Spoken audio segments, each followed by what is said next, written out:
GIP Railway. In 1853, the British built the first railway line from Mumbai to Thane. Many businessmen helped for this.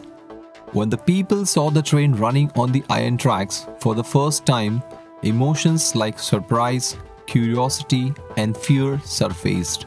In this chapter, Prabodhankar Thakre described these events in great detail.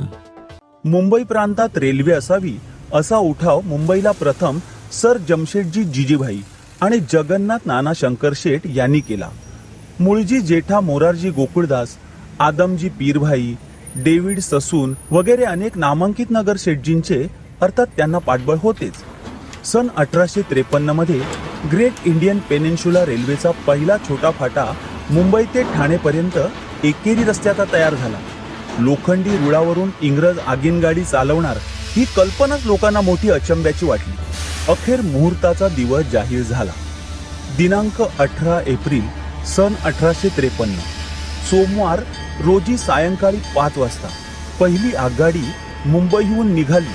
पानाफुलांचे हार, तोरणे, निशाणे लावून 10 मोठे खोलीवजा डबे शृंगारलेले. इंजिनावर अंग्रेजांचे मोठे निशाण फडकत आहे. डब्यात गादीच्या खुर्च्या, कोच यांवर रेल्वेचे सगळे डायरेक्टर, सर जमशेदजी जिजीभाई, नाना शंकर शेठ आणि अनेक इतर नगरशेठ जामानिमा करून बसलेले. बरोबर 5 वाजता आगीनगाडीने कुक शिटीचा कर्णा फुंकून आपल्या भगभग फकफक प्रवासाला सुरुवात केली. मुंबई ते ठाणे दुतर्फा लाखांवर लोक कलियुगातला हा विंगरीजी चमत्कार पाहायला आवासून उभे होते. ना बैल, ना रेडा, ना घोडा आणि वाफेच्या जोरावर 1 नाही 2 नाही 10 डब्यांची माळका खुशाल चालली आहे झुकझुक करत लोखंडी रुळांवरून. कमाल आहे बुवा या विंगरेजांची. आता तर काय